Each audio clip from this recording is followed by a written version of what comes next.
It is the morning of August 14, 2019, and Wall Street is holding its collective breath, waiting for a document that is supposed to cement the biggest financial triumph of the decade.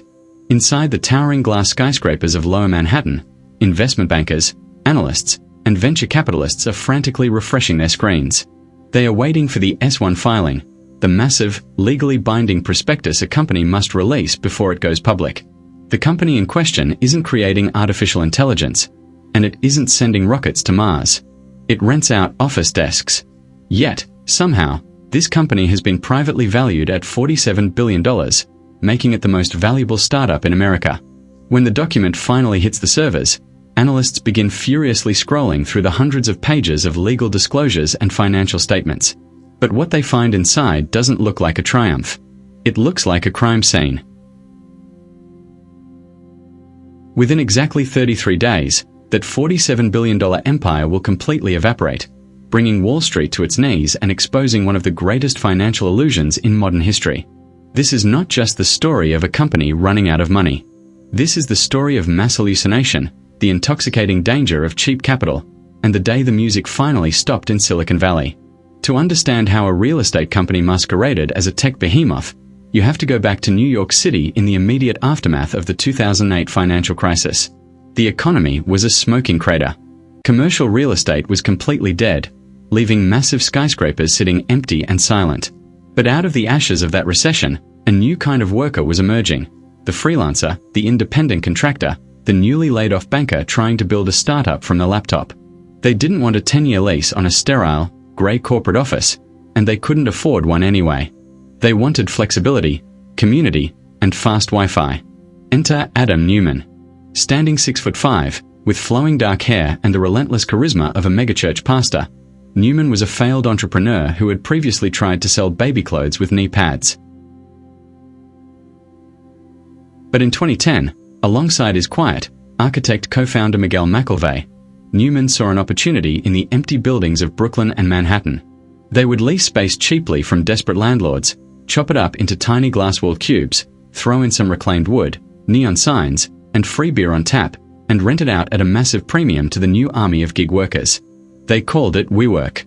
On paper, this was not a new idea.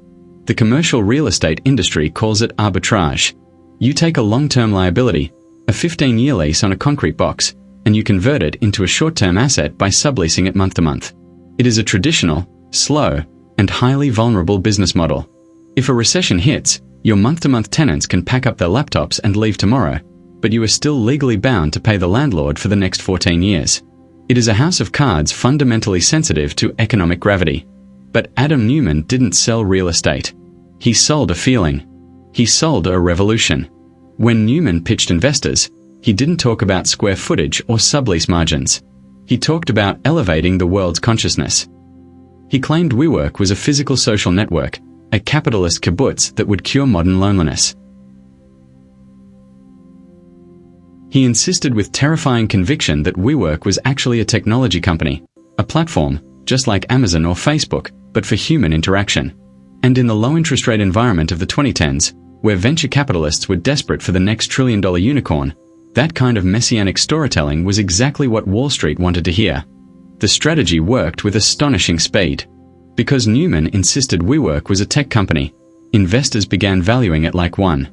Traditional real estate companies are valued at maybe 1 or 2 times their annual revenue because their profit margins are thin and growth is slow. Tech companies are valued at 10, 20, or 50 times their revenue because software can scale infinitely with almost zero extra cost. By convincing the world that a desk was actually a node in a global social network, Newman unlocked access to rivers of tech world capital. WeWork expanded at a breakneck, almost violent pace. From New York to London, to Tel Aviv, to Shanghai. They didn't just rent floors, they rented entire high-rises. The company's valuation skyrocketed from $100 million to $1 billion to $10 billion.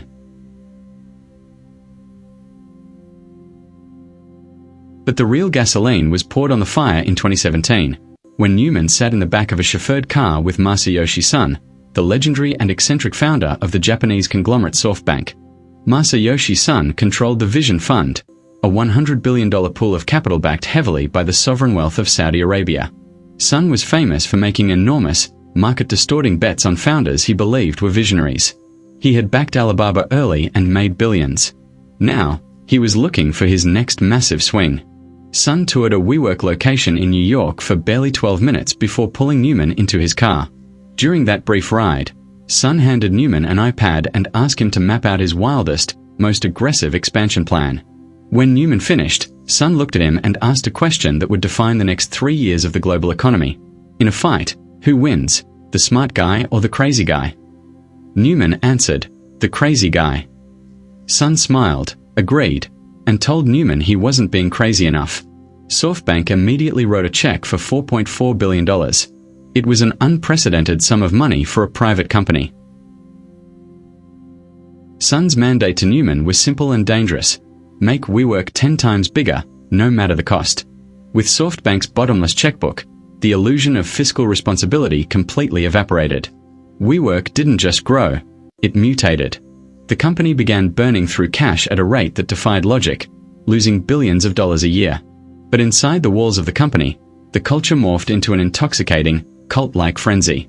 Newman threw lavish corporate retreats called summer camp, where thousands of employees were flown to remote fields in the English countryside to drink heavily, listen to private concerts by Florence and the Machine, and hear Newman deliver hour-long, tequila-fueled sermons about changing the world. The extravagance became legendary. Newman purchased a $60 million Gulfstream G650 private jet entirely on the company's dime. He began investing WeWork's capital into bizarre vanity projects that had nothing to do with office space. WeWork bought a wavepool company. They invested in a superfood startup. They started a private elementary school called WeGrow, run by Newman's wife, Rebecca, who frequently fired employees because she didn't like their energy. As the valuation swelled to an astronomical $47 billion in early 2019, the hubris reached a fever pitch. Newman began talking openly about wanting to become the president of the world, about living forever, and about becoming the world's first trillionaire. He was acting completely unchecked, functioning less like a CEO and more like a sovereign monarch. And the financial structure of the company reflected that absolute power. Newman had engineered the corporate voting rights so that his shares carried 20 times the voting power of a normal share. The board of directors couldn't fire him if they tried. He was untouchable, surfing a tsunami of cheap money, and the final step of his master plan was to take the company public. An initial public offering would allow early investors like SoftBank to cash out, and it would crown Adam Newman as the undeniable king of modern capitalism. But an IPO requires transparency. It requires opening up the books to the public, stripping away the rhetoric, and showing the world the actual math. Which brings us back to August 14, 2019, and the release of that S1 document. When Wall Street analysts finally cracked open the filing, the illusion shattered almost instantly. The first red flag was the sheer absurdity of the language.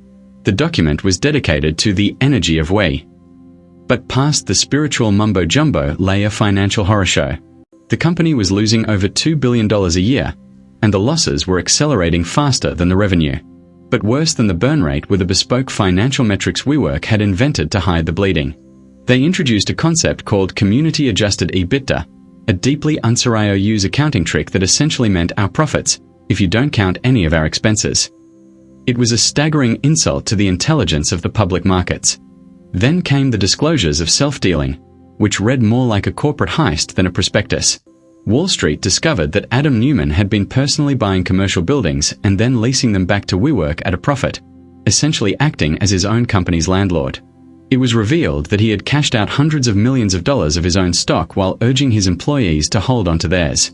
But the absolute breaking point, the detail that turned skepticism into outright revulsion, was the revelation of the trademark. The S1 disclosed that WeWork had recently rebranded itself to the We Company. In the process, Adam Newman had personally trademarked the word we, and then sold the rights to use that word back to his own company for just under $6 million. The audacity was breathtaking. The CEO had effectively charged his shareholders millions of dollars for a pronoun. The backlash was swift, brutal, and unprecedented in modern financial history. The financial press, led by furious analysts and reporters at the Wall Street Journal, began tearing the company apart piece by piece. Business professors like Scott Galloway went on television to declare the $47 billion valuation a complete fiction, pointing out that WeWork's traditional rival, IWG, had more square footage, more customers, and actually made a profit, yet was valued at only $3 billion. The public market investors, the mutual funds and pension funds that buy stock in an IPO, balked. They refused to buy in. In a desperate panic to save the IPO, WeWork's bankers began slashing the proposed valuation. They cut it from $47 billion to $25 billion. The market still said no. They cut it to $15 billion, then to $10 billion.